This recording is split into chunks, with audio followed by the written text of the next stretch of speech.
Oh my gosh, so it has been a good 2 or so years since we have done a video together. So I am joined by the fabulous, the gorgeous, the amazing, the stunning myself, and this is Gaza C.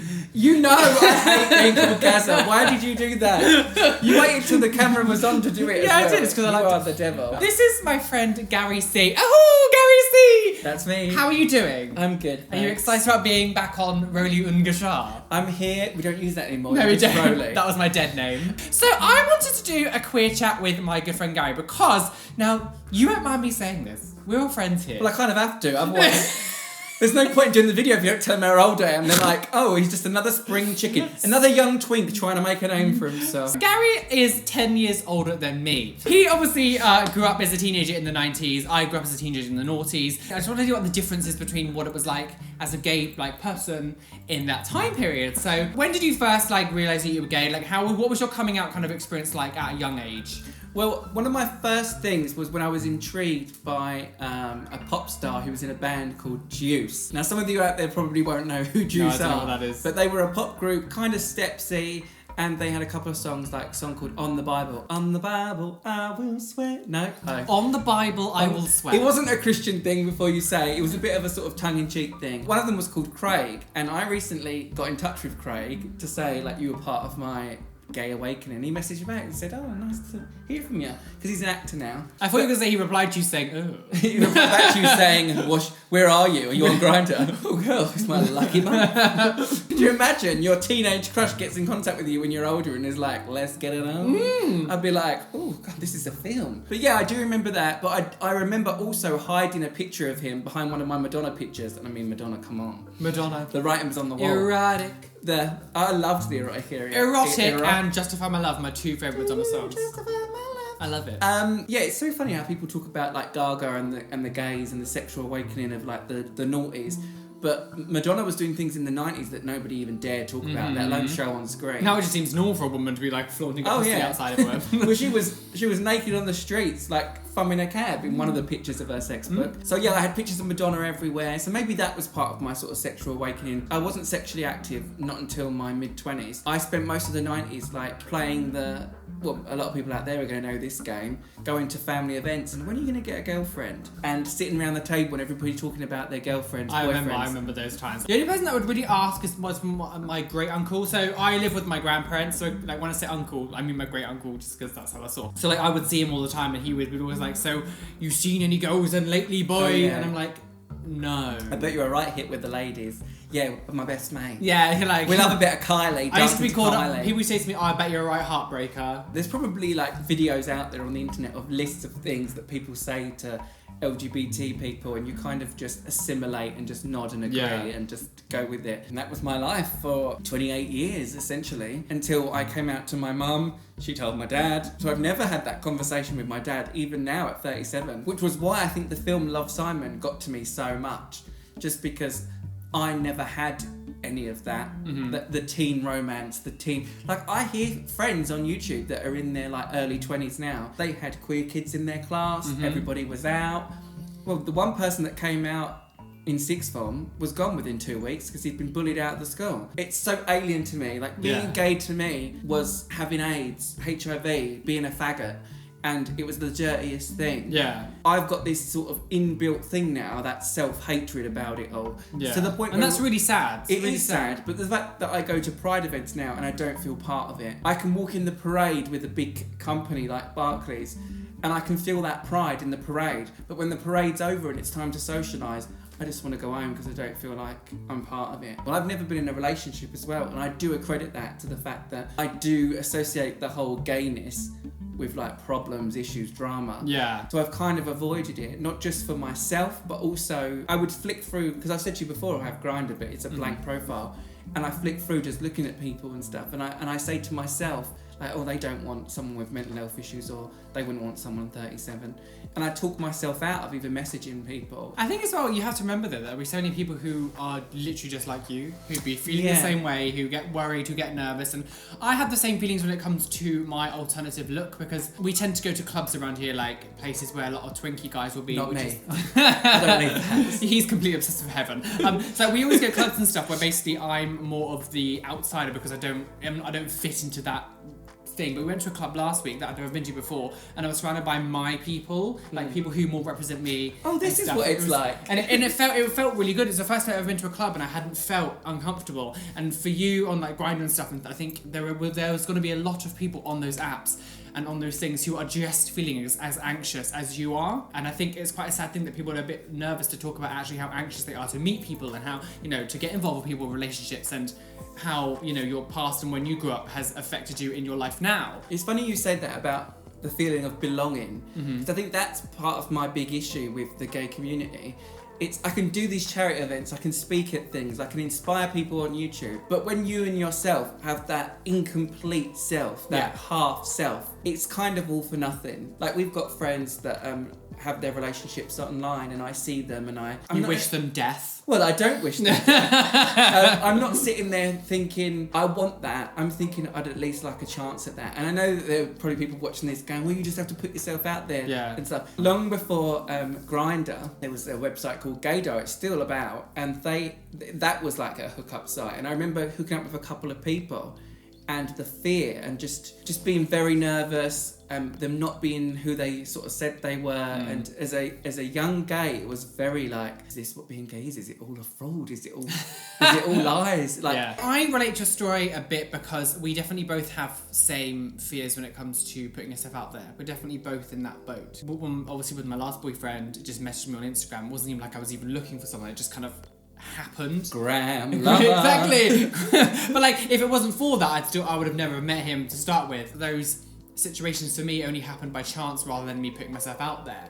And so I have that fear, and again it's like I want to find someone, I want to go in relationships and stuff, but it's sort of like I'm still myself scared to kind of put myself out there. What was clubbing like back in like when you were going? What year would you say you started going clubbing? Well, I first went to a club when I was 17. It was the day before, or 2 days before the launch of Madonna's Ray of Light album. Okay. And the club had promised to play Ray of Light start to finish because they had it early. And we thought that Madonna might make an appearance. So we were like, let's get to London, let's get down. It was a club called the Limelight, which some people may remember. It's not there now, like a lot of them, it doesn't exist. And we were handed champagne in the VIP lounge and I felt all very special being a 17-year-old. Oh. And my gay friend who sort of made this all happen, I was like, oh, like he's a power gay, he's got the power. And we sat there, we listened to the album, it was great. But even then I felt really scared by everything because there was loads of these like Muscle Marys and stuff like just marching around like they owned the place and this was their patch and we were like just these kids. This is like 97 then?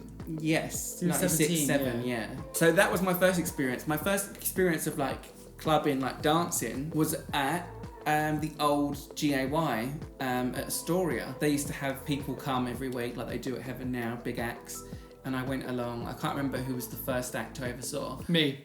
It was you. Me doing a turn. I remember just being like, this is incredible. And I went into the pop room and it was all the pop tunes, the old Kylie tunes. I was living my life. I was getting it. And I remember screaming Whitney Houston's I Will Always Love You. And in that moment thinking, like, I've arrived. I've arrived. Bitches here. I've arrived. This is gay. This is my people, this is it. What was your first experience of the gay scene? So in Devon, Dry. in Devon. So I first went clubbing in 2010. I love the fact you know the exact date. I was terrified. So because of my childhood, alcohol and being around drunk people really triggered me. Like if I ever saw drunk people in the street, it would really scare me, from long past if I won't get into. And so growing up, I was always sort of like, alcohol's bad, I won't go near drunk people, all that kind of stuff. So when it took me a long time, because in England we can go clubbing at 18, we don't have to wait till 21. I waited until I was 20 because I was too scared to do it beforehand, and I had a friend called Warren from Canada come and visit me,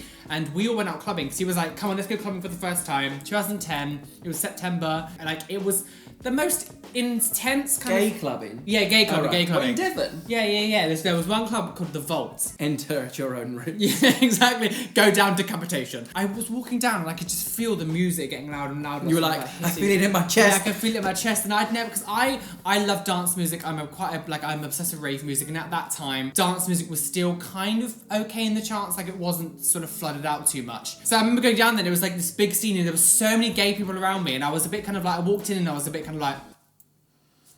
But at the same time, yeah, I was like, yes!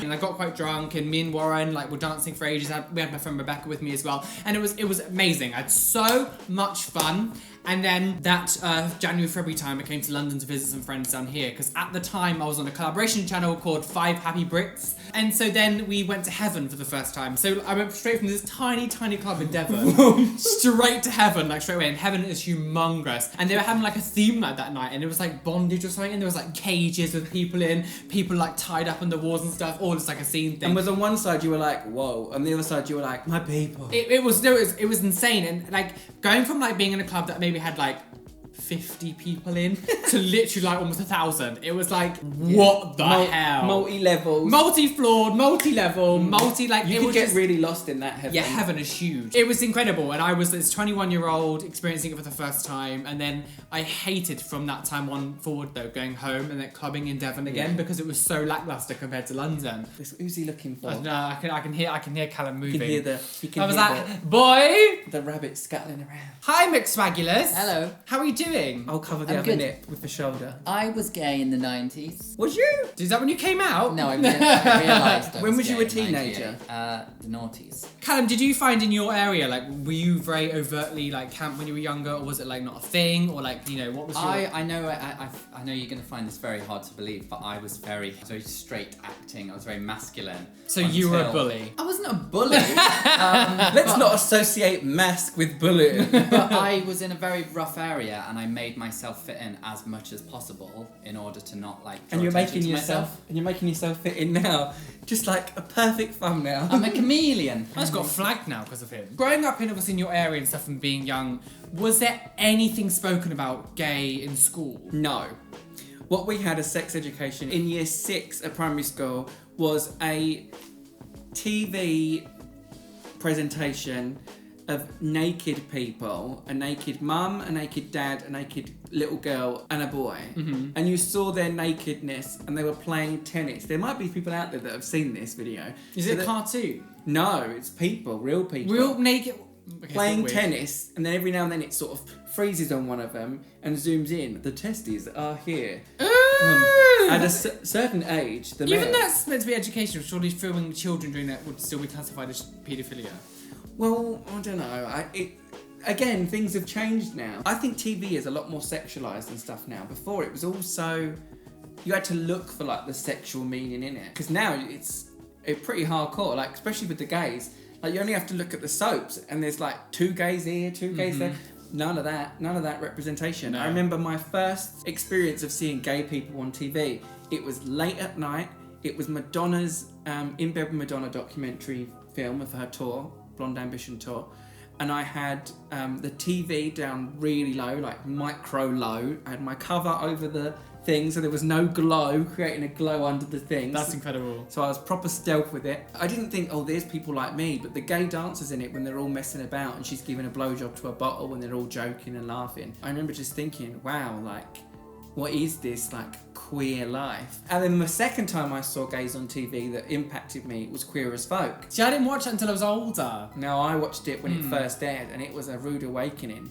I remember getting, like, excited by it sexually, like, mentally. I remember just being like, oh my god. Like, Especially for, like, 2000... When was that? 2001? Like, for the time, how oh my far god. they went. Like, it was intense. Well, like, they started off with, like, anal and rimming. yeah. So it was like, whoa, I didn't even know what rimming was. I do think there's more representation now than ever before. Yeah. But the changing face of YouTube, like, could you imagine years ago them having, like, changed the YouTube logo to a rainbow and having YouTube Pride events at the YouTube space? Yeah. Like, it's gone so far the other way now. As I'm sitting here rambling to you, I'm not stupid. I know that it's not like that everywhere. And there's parts of Russia, Chechnya, and all around the world where LGBT people are being persecuted, even in our own country, being trans.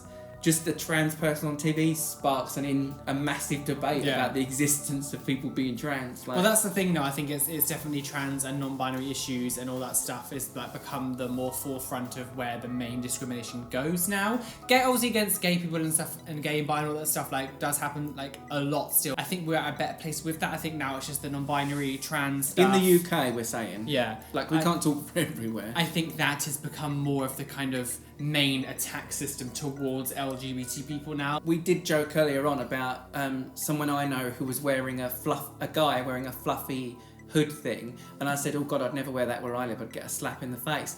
And it's true, there's all these progressive laws and stuff, but you do still like have that at the back of your head, and it's such a shame that our lives will probably always be like that. Yeah. That we will always have that, should I be wearing this? Should I be acting this way? Should I go there at night? Well, not too long, literally last weekend. So last weekend, we had a big football game going on near my house, and there was loads of Tottenham Hell fans running, like walking up and down the thing, and they were shouting and like being really loud and stuff. And me and Callum just had to walk through them, and he had his arm. Like a lot of the time when we walk around the street together, me and Callum would link arms. You like, gays. Yeah, we're gays. And he did it to there, and I was just like, you better let go, because I really do not feel comfortable whatsoever. And I wouldn't either. I'd be too horrible to feel so scared that I can't even link arms with my friend in this environment because I'm actually scared. But that is a legit scare. Like, you'd be pretty damn brave and crazy to trot round there in game time. It's a very masculine, laddish, chanting, shouting. It's a very you probably angry get something feeling shouted around. out. Yeah. I remember walking along the street,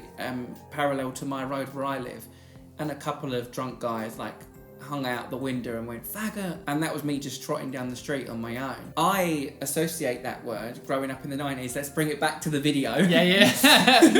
I associate that growing up in the 90s, coming off the back of the 80s and the AIDS crisis, as being a dirty queer, a dirty gay. Are you done with me? Am I done with you? Now piss off. We could literally sit here and talk for so much longer about this. Like we talk on the phone pretty much most days, and we chat for hours and hours and hours about so much stuff. So I'm pretty sure at some point you can come back and do another one with me. And on porn? Yeah, on porn. Porn with Gary C. That sounds marvellous. Yeah, the C stands for cum. So make sure you go and check out Gary's. I will put links to Gary's channel right at the top of the description, so you can go and head over there. We are going to be filming a channel. We're going to be filming a channel for his video. A channel video. Welcome to my channel. Oh, here's Roly. He's not here every week.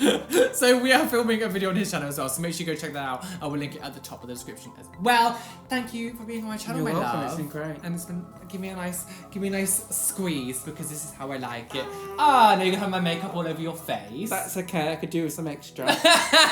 So we'll see you all very soon. Hit the like button, and we love you. And I'll see you soon. Bye.